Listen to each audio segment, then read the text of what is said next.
On n'arrive pas à faire la chose. Donc, il faut y aller parce que le niveau de la séparation, tu vois, la séparation, on peut vous rejoindre la parce que après le jour où on peut, après le jour où on peut, le prochain truc, ça lui faut qu'après tout ça, après le jour où on peut, ça lui faut qu'à la bouche. Voilà. Et c'est au jour où on peut,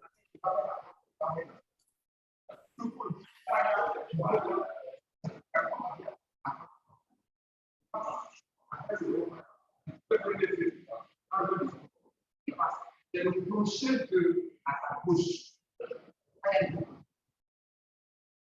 Et moi, je le prends. Quand tu dis,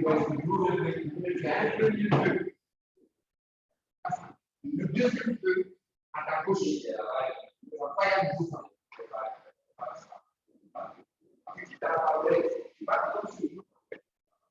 juste après le gros mourir en direction de quel chapitre, tu vas te dire pas ça.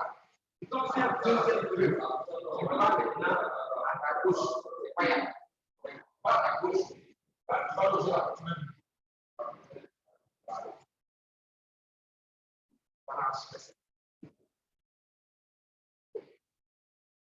Bon, c'est bon. J'étais avec Hervé. Maintenant, je finis avec le problème quelqu'un d'autre. Oui, avec ça. C'est bon? Balancer le record. Oui, Hervé. Posez là. D'accord, ok. Il n'y a pas de souci. Tout ça, c'est pour lancer l'investissement. Apparemment, ce n'était pas lancé auparavant. Donc, si je reviens sur ton document. D'accord. Je pense que l'essentiel a déjà été dit. Je disais la chose suivante pour ceux qui nous prennent en marche maintenant. C'est que ce que tu as eu à proposer comme objectif général, ça peut aller, et les spécifiques, ça pose problème parce que ce n'est pas suffisamment explicite. Et comme je l'ai dit, ici, c'est juste une démo. Vous montrez que vous maîtrisez vraiment le détail de ce que vous devez faire quand vous devez faire une production de cartographie de l'occupation du sol. Donc, je suis d'accord avec le premier spécifique quand vous dites que vous devez faire une revue bibliographique, c'est normal. Le deuxième point maintenant, je disais que ce deuxième point devrait être divisé en deux. Normalement, même vous allez dire, même si vous avez 4 ou 5 spécifiques, ça ne gêne pas le tout. Parce qu'il est question de montrer que dans le détail, vous maîtrisez l'approche méthodo. Et en ce sens, quand vous finissez, vous, après l'acquisition de l'image, vous avez le pré-traitement. Allô? Oui. Allô? Pour ça, il y a du bruit derrière. Pardon. Je suis au cours. Ok, donc je le prends. Je disais, donc il y a tout ce qui a acquisition, pré-traitement d'image. Ensuite, il y a la deuxième partie qui est le traitement numérique des images préparant à la collecte de données de terrain. Ensuite, il y a la collecte de données de terrain. Ça, c'est un peu fort. Un peu fort, c'est-à-dire. C'est un peu rapide, quoi, je dis. Ah, c'est un peu rapide. Oui, un acquisition et pré-traitement d'image. Arrêtez, mon ami, pas de bêtises. J'ai dit, okay. Quand tu as fini de dire que tu vas faire une phase bibliographique, il y a la phase qui suit normalement qui est l'acquisition et le pré-traitement des images. Je vais dire ça. Même si tu as 5 ou bien 6 spécifiques, ça ne me gênerait pas. Ce que je veux savoir, est-ce que dans le détail, tu maîtrises la démarche méthodologique? Tu comprends, non? Oui, pour ça. Voilà. Donc, il y a l'acquisition et le pré-traitement.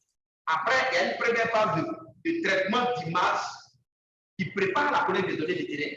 Généralement, on parle d'extraction d'informations des images, soit par amélioration d'images, soit par calcul d'indices. On est d'accord? Oui, pour ça. Voilà. Une fois qu'on a fini de faire ça, ça s'achève normalement avec la préparation de la collecte de données de terrain. Une préparation, c'est le nombre de points que tu vas choisir, c'est où sont situés ces points, c'est qu'est-ce que tu vas utiliser comme matériel suivi. On est d'accord? D'accord. Maintenant, la collecte de données de terrain, elle, bon, quand tu vas sur le terrain, évidemment, la localisation de ces points-là et puis leur description. Maintenant, tu les décris comment? C'est bon? Oui, pour ça. Il y a le traitement maintenant des images qui englobe la classification. C'est-à-dire, parce que tu reviens avec les données de terrain. Comment est-ce que tu les traites pour avoir ta cartographie finale de l'occupation du sol? C'est bon? Oui, pour ça. Voilà. Maintenant, tu vas à la fin exploiter, c'est-à-dire sortir tout ce qu'il y a comme paramètres statistiques de ton image. Donc, je peux comprendre qu'il y ait une revue bibliographique. Je peux comprendre qu'il y ait en deux, acquisition et pré-traitement d'images. Je peux comprendre qu'il y ait traitement des données préparant à la mission de collecte de données de terrain. Je peux comprendre qu'il y ait collecte de données de terrain. Je peux comprendre maintenant qu'il y ait exploitation des données de terrain pour la production de la carte d'occupation du sol. Et puis, extraction des paramètres statistiques sur la forêt classée. On est d'accord? Même si tu mets ces 5 petits objectifs et c'est précisément ce que tu veux faire, au moins, j'ai la certitude que les 7 petits, tu as le détail, je sais que tu connais exactement l'itinéraire à emprunter pour ta carte d'occupation du sol. On est d'accord? Comme je l'ai dit, juste en 1 mois. Donc, ce n'est pas la peine d'aller prendre un sujet que tu ne pourras pas gérer. On est d'accord? Oui, bonjour. Voilà, donc c'est bon pour toi. C'est écrit tel que je l'ai dit. Et tu me renvoies un dernier point, et puis je pense que tu peux commencer. Comme quand même tu as déjà de lancé le port, donc tu n'as pas besoin d'autorisation pour aller là-bas. C'est bon? D'accord, combien pour ça? Ok, donc je parle à quelqu'un d'autre. Qui est présent et qui a un document? Je suis là. Yo. Oui. Donc, je prends ton document.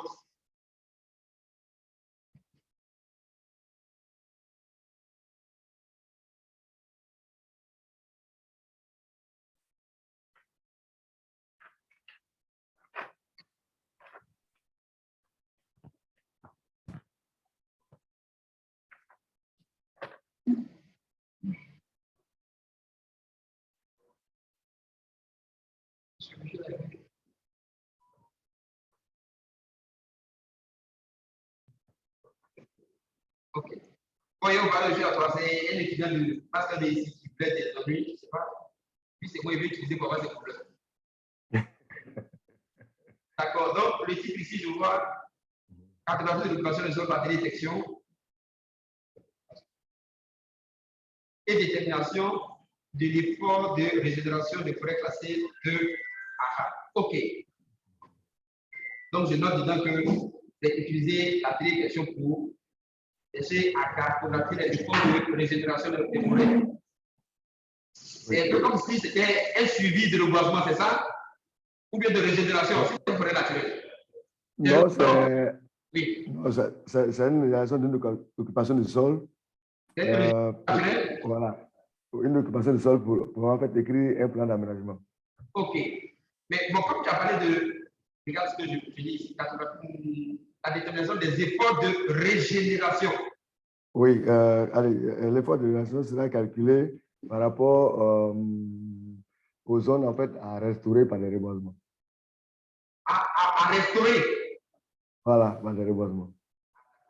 La détermination des efforts de. Donc, si je comprends, donc, en fait, les questions de produire la graphique d'occupation du sol qui va montrer des zones assez voilà. dégarnies qui, là où on peut reforester. Voilà. Voilà. Okay. Exactement. Et je vois la forêt classée du A. Oui. D'accord.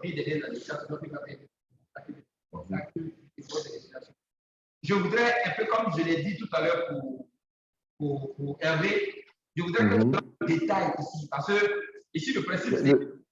Le détail est juste en haut. Le détail en haut, tu vois objectif ici. Non, oui, il y a. Le détail est plus haut. Oui, plus haut, plus haut. Voilà. Ici? Voilà. C'est ici, là? Ouais.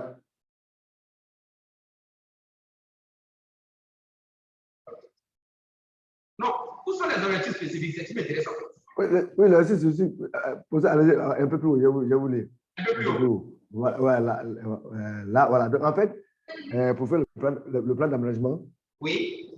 Et surtout déterminer l'effort de régénération, c'est calculé parce que la rotation, c'est 10 ans. Comment faire pour que toute la forêt soit restaurée au bout des 10 ans? Donc, il s'agit en fait de distinguer les différents types de végétation. Dans les zones de culture pérenne, on va faire des complémentations. Dans les zones de jachère, on va faire des reboisements en plein. Dans les zones de forêt dégradées, des reboisements à léon. Et toutes ces différentes réhabilitations n'ont pas les mêmes coûts et n'ont pas les mêmes prévisions. Donc, une fois que vous arrivez à avoir tous ces prérequis, vous dites pour la première année, voilà la superficie de forêt dégradée qu'on va restaurer, voilà la superficie de forêt bien conservée dans laquelle on va faire la silviculture, Voilà la structure des cultures pérennes dans lesquelles on fait les complantations. Voilà la structure des jachères et des cultures non entrées en production dans lesquelles on fait des mois en plein. En sorte que quand vous arrivez à 10 ans, toute la forêt soit couverte. OK, donc je comprends bien ce qui se passe. En réalité, on part toujours d'une baseline, c'est ça, non? On part d'un point de départ. Et un constat. Voilà, à partir de ce point de départ, il est question d'identifier les différents types d'occupation du sol. Je m'explique. Exactement. Il peut y avoir des sols, des cultures annuelles, des cultures pérennes. Exactement. C'est sur la base de ces différents superficies qui doivent être remplacés par un reboisement qu'on fait le calcul après. On est d'accord? Exactement. Donc, moi, j'appelle ça exploitation des données de l'occupation du sol. Ça veut dire qu'il faut rentrer dans un processus classique de cartographie. Donc, à partir de ce moment, tu vas donner le détail. Parce qu'à ce niveau-là, c'est vrai qu'il y en a qui sont un peu plus avancés, mais c'est quand même bon de faire une vérification à la base. Les différentes étapes par lesquelles tu passes pour produire ta carte d'occupation du sol. Ah, OK. Moi j'allais mettre ça en méthodologie, en fait. En méthodologie, non, il faudrait que ça ressorte déjà au niveau des outils spécifiques. Parce que le spécifique, tu dois faire une biographie sur la zone. On est d'accord? Tu dois maintenant produire une cartographie d'occupation du sol. Maintenant, si pour l'école de terrain, dit produire une carte d'occupation du sol de telle date, ça paraît trop beau, donc tu vas un peu casser le tout pour cet exercice-là. Même si vous avez 5 objectifs spécifiques, ça ne gêne pas du tout. Ça demande l'enchaînement logique des activités que vous devez faire. Dès que tu as fait l'eau, ça te permet d'acquérir les images et de les pré-traiter. Après, tu rentres dans une phase maintenant de traitement pour avoir l'occupation du sol. Et dans cette phase de traitement, ce que tu fais, c'est en premier, avant de mettre le pied sur le terrain, c'est d'abord de faire un certain nombre de traitements qui vont te mettre en évidence ce qui existe. Exactement. Voilà. Et là, tout est autorisé, soit par des indices, soit par des améliorations. Il y a tellement de techniques. Maintenant, après, tu vas aller sur le terrain. Quand tu vas sur le terrain, quand on parle de décrire ce qu'on a sur le terrain, on le fait comment? Ça ressemble à un jeu, mais en fait, si vous allez sur le même terrain, que vous avez 2 façons de décrire, vous allez le venir en même temps. Voilà. Donc, il faudrait mettre dans ce document-là la façon dont vous avez décrit. Est-ce qu'il y a une fiche de collecte de données qui accompagne? Il faut comprendre que c'est de façon méthodique que ça a été fait pour maîtriser tout le rouage. Donc, vous avez pré-traité, vous avez extrait les 30 types d'occupation du sol, vous avez pronostiqué ce qui est fait, vous êtes allé collecter les données sur le terrain, vous êtes venu, vous avez fait la synthèse de ces données du terrain, et puis vous avez adopté une légende qui va avec. À partir de la légende, vous avez produit votre carte. Maintenant, c'est dans l'exploitation de la carte. Donc, les superficies qui seront occupées, par exemple, le reboisement, ça sera les superficies, on va appeler peut-être jachères, les zones dégarnies, les jachères anciennes, les cultures annuelles, les cultures pérennes. Vous voyez qu'à partir de la carte de base, vous allez produire une autre carte. Exactement. Voilà.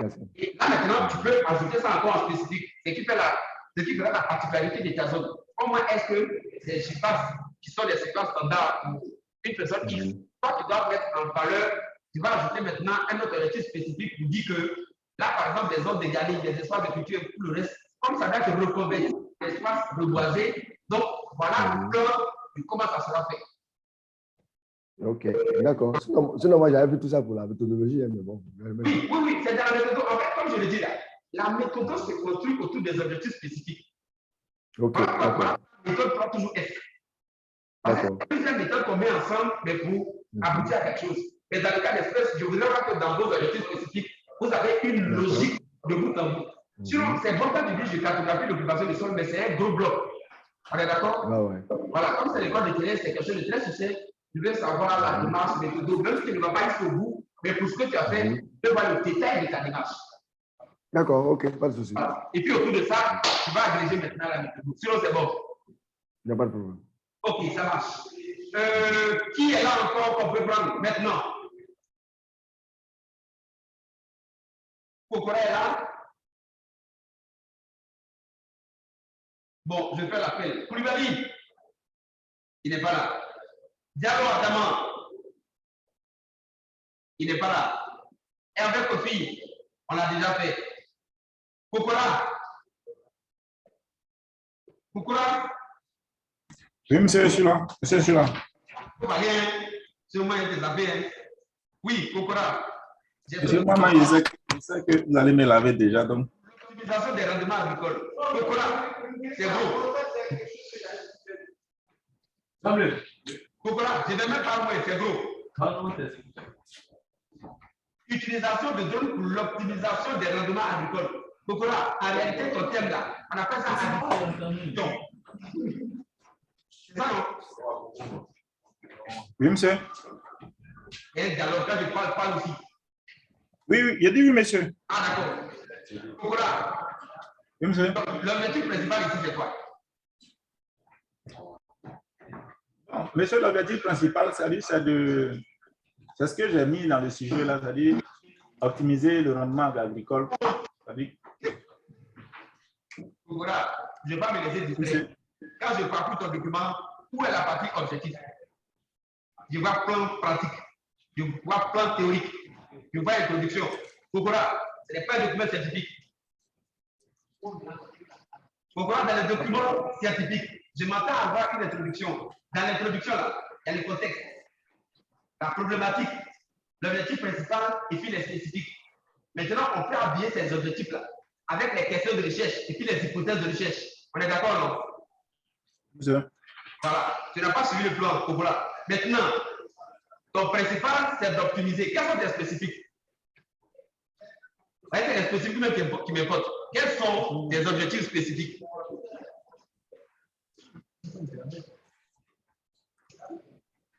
Pourquoi je suis à point, hein?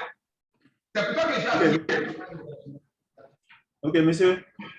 Bon, les objectifs spécifiques, comme je l'ai dit, c'est pour optimiser le rendement. Non, ça c'est le principal. Voilà, est-ce que tu as écrit tes objectifs spécifiques? Monsieur, je n'ai pas mis ça dans... Non, je n'ai pas mis dans le document. Bon, tu n'as pas mis maintenant, c'est sur la base de quoi comme chose? Vous devrez aborder un certain nombre d'exercices dans votre école de terrain. Je voulais savoir la problématique que vous abordez, l'objectif principal et puis les spécifiques. Au moins, quand je sais ça, autour de ça, on peut discuter, comme les deux précédents. Quand on a fini de parler de ça, on voit les objectifs spécifiques. Et puis, c'est autour des spécifiques que vous habillez avec la méthodologie. Mais quand tu parles d'optimiser, avant que tu me fasses parvenir un document à l'image de ce que les autres ont fait parvenir, quels sont les spécifiques que tu te donnes? Maintenant, à chaud, quels sont les spécifiques?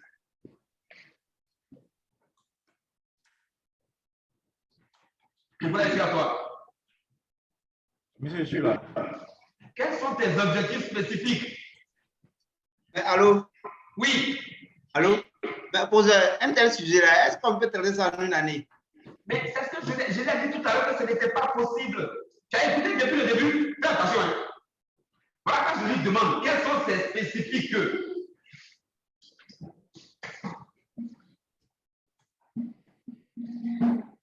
Donc voilà. Si tu fais, on va avoir une séance de travail à 23 heures. Je te pose une question, tu ne comprends pas.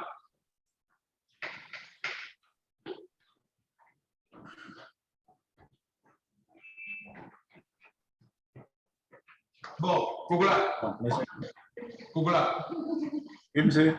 Bon, je pense que tu vas m'appeler après. D'accord, monsieur. Tu connais mon numéro, non? Non, donnez-moi. Le problème là, les autres, pas mon numéro, ça c'est le problème. C'est bien sûr, il y a une séance de travail jusqu'à 18h. À 18h30, qu'on m'appelle Kougoula. D'accord. Ouais, parce que toi, ton sujet à refaire, parce que ce que tu as dit là, même si tu donnes une année, ce n'est pas évident. Même pour une thèse, ce n'est pas évident. Ça doit être dégraissé, fortement dégraissé même. Voilà pourquoi je voulais que le document ne parte bien avant pour qu'on puisse voir les détails. Sinon, si on te demande de faire ça, même si tu te donnes 4 mois, tu n'auras pas fini. D'accord, monsieur. Voilà, on appelle ça la notion de précision. C'est bon? Oui, monsieur. Donc, on cherche d'abord à caractériser la parcelle. Une fois qu'on a fini de caractériser la parcelle, on cherche à voir les failles. Les failles, ça peut venir de n'importe où. Ça peut venir des techniques agricoles, ça peut venir de la topographie, ça peut venir de n'importe où. Une fois qu'on a détecté, il est question maintenant d'apporter des traitements spécifiques. Même à l'intérieur de la même parcelle, il peut y avoir des traitements différents. On appelle ça agriculture de précision.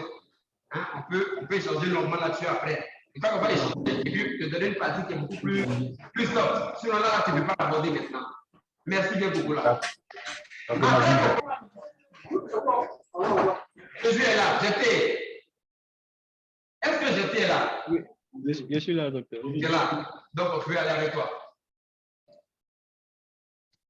C'est pas facile, non? Dynamique de transformation de l'espace dans les périphéries. C'est pas ça? Dans l'espace périphérique. Tu parles de quoi? dynamique de transformation de l'espace dans les périphéries. Deux cas. Cas de celle de Bergerville, en particulier à Djamé-Bergerville. Bon, bref. C'est quoi? Dynamique urbaine, c'est ça? Oui, docteur.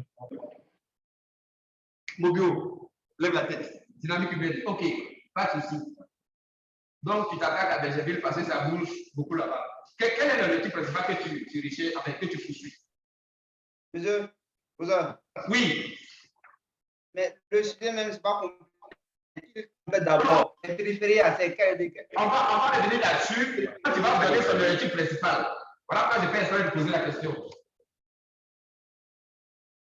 Oui, l'objectif principal, c'est quoi?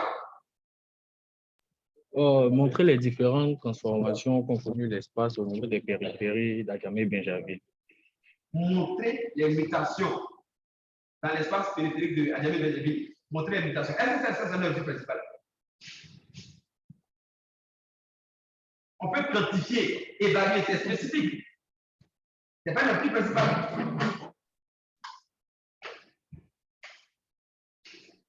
Oh, d'accord, docteur. En fait, ici, je veux vous montrer, comme vous avez dit, là, les mutations qu'ont connues l'espace au niveau des périphéries sur différentes périodes. Je prends un exemple. Non, attends, j'ai compris. J'ai compris que tu veux parler de mutation. Mais ton travail que tu fais là, c'est quoi? Le résultat, ça va contribuer à quoi?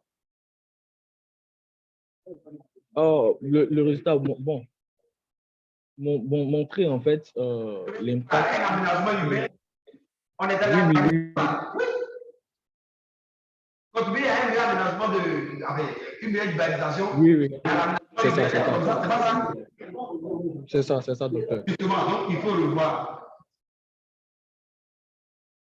D'accord, docteur. Contribuer à une meilleure maîtrise des urbaines. Des trucs comme ça, je peux comprendre. Maintenant, donc, tu vois que ton titre doit être quoi? Parce que le titre que tu as donné, il n'est pas ça. Comment ça, docteur? Le titre, mais là, ton titre, est-ce que tu arrives à vraiment machiner ton titre? Regarde comment c'est machiné de la machine là-bas. Tu as dit dynamique de transformation dans l'espace périphérique. Dans les périphéries. Périphérie de qui?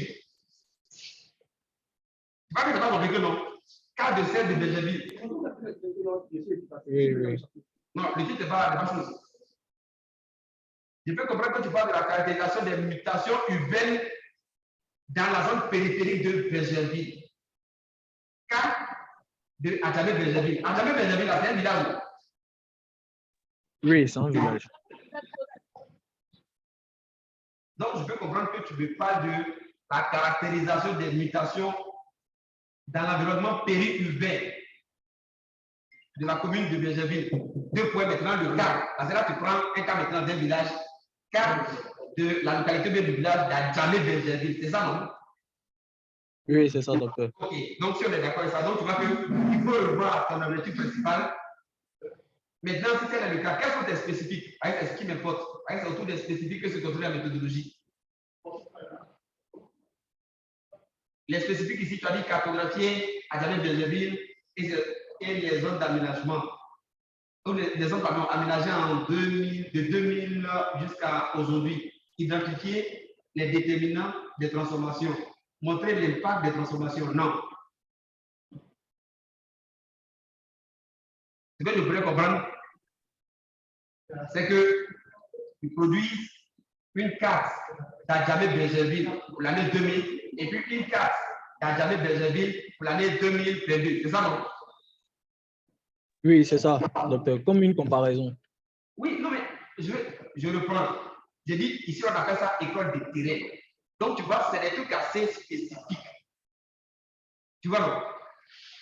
C'est tellement spécifique. Oui, voilà. C'est tellement spécifique que on a besoin de voir le détail de la démarche. Parce que quand tu noies quelque chose dans cartographie, quelles sont les étapes?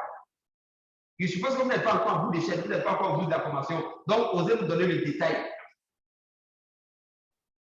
Ton objectif 1, c'est d'abord de produire une cartographie actualisée, actuelle, qui fait l'état des lieux de la localité d'Adjamé-Bergerville. L'objectif 2, c'est de produire une cartographie historique.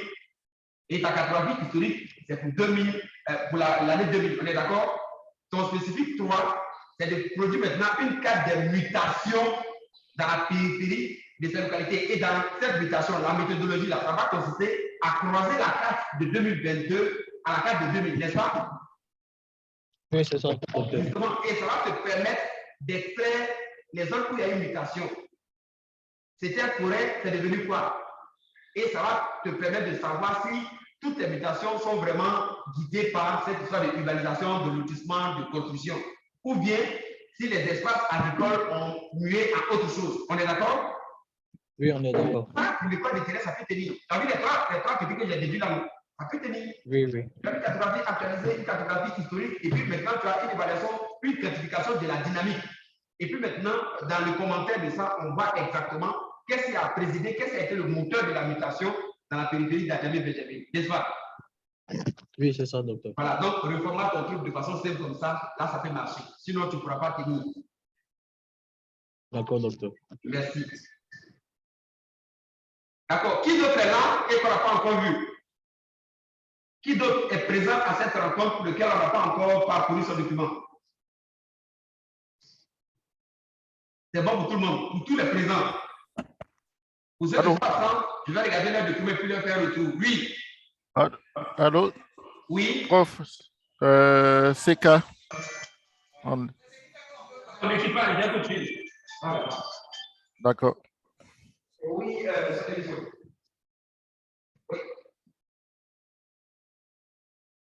Non, je n'ai pas compris. Je vois ça tout à l'heure. En fait, je n'avais pas vu les derniers échanges où l'heure avait changé. 16 heures. Au point où, à 10 heures, j'étais déjà là-bas. Après, j'ai envoyé, j'allais être là dans 10 minutes. C'est sur place que j'ai compris que bon, l'heure avait changé. Mais j'envoie ça m'était sur comment je Si. Non, j'envoie ça. Ah, du coup, là, je suis un autre. C'est compris.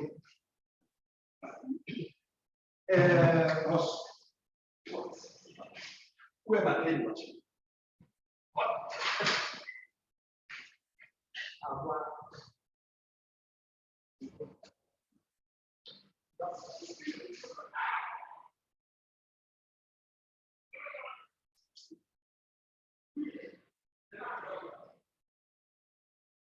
Est-ce qu'il a rangé ça au bureau là? Non, il a ça.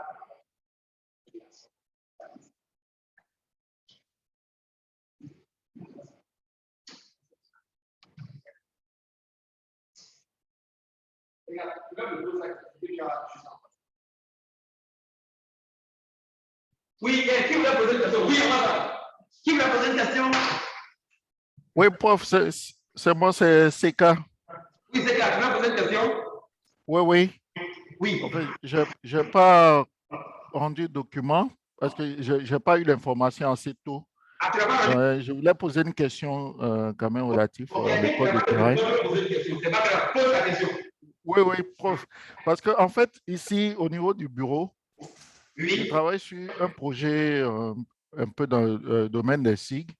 C'est en fait le projet de l'éducation à distance. Oui. En fait, ça n'a rien à voir avec l'établissement d'une carte d'occupation de sol. Donc, je voulais savoir en fait. Pas forcément cartographie, occupation de sol, ça peut être SIG, peu importe. D'accord. Donc, en fait, je voulais vous dire que j'allais en fait travailler sur ça pour pouvoir faire Bon, l'école de terrain. le problème, c'est quoi? Je veux savoir le problème que vous abordez, c'est ça. Tu abordes quel problème?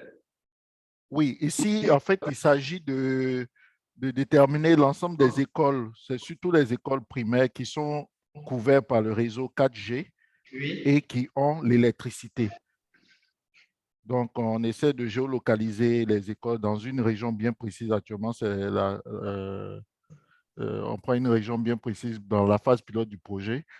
On géolocalise l'ensemble des élèves. Après, on essaie de superposer ça avec les cartes de ouverture des antennes 4G des différents opérateurs et puis avec aussi le réseau électrique pour pouvoir voir quelles sont les écoles. En fait, l'idée, c'est d'extraire les écoles qui sont couvertes par le réseau 4G. C'est quoi le problème? Je n'ai pas encore vu le problème. Je n'ai pas encore vu le problème. Le problème, J'explique déjà, en fait, je n'ai pas ressorti effectivement le problème. J'explique le projet. Moi, je Donc, vais. c'est pourquoi ensemble, peut-être que vous m'aidez aussi à ressortir. Donc, je dois aider là, je comprends plus. Je pas passer. Mais le questionnement qui a fait qu'on a eu à faire qu'on est en train de faire le projet, c'est de savoir quelles sont les écoles qui Oui. se retrouvent, qui sont aptes en fait à entrer dans la phase pilote de ce projet. La phase pilote de quel projet? Je vais dire, Le si projet, c'est le projet. un tel projet, c'est justement, parce que il y avait un problème à résoudre, n'est-ce pas? Oui, oui. Oui, mais c'est ce que je veux savoir en fait. C'était quoi le problème? Le problème, c'est l'insuffisance, je dirais, de combler en fait un gap de, de services, comment on peut dire, Non, il faut dire. combler en fait le gap de l'offre de services d'école à distance. Ok. C'est-à-dire, on veut combler en fait avec l'avènement du Covid, comme vous l'avez vu, on a fait des initiatives comme faire des émissions à la télé pour que les élèves puissent accéder à ça et tout ça. C'est la Maintenant, formation ouverte en ligne, c'est ça? oui, oui, mais l'idée ici, c'est de permettre en fait aux enfants qui Oui. sont dans des zones un peu reculées de pouvoir Oui. bénéficier de certains enseignements là où il y a quelquefois des manques d'enseignants et autres. Donc, identifier les écoles qui ont des couvertures de réseau idéal pour qu'on installe des dispositifs de Oui. formation à distance. Là, comme ça, les enfants peuvent, de leurs différentes localités, Oui. suivre des enseignements à distance qui sont offerts dans d'autres zones. Par exemple, au niveau d'Abidjan, c'est facile d'offrir de l'enseignement, mais si Donc, on laisse-moi détermine les trouver le écoles. problème que tu abordes. En fait, tu abordes le problème de la massification de l'enseignement. Et je trouve que. Oui,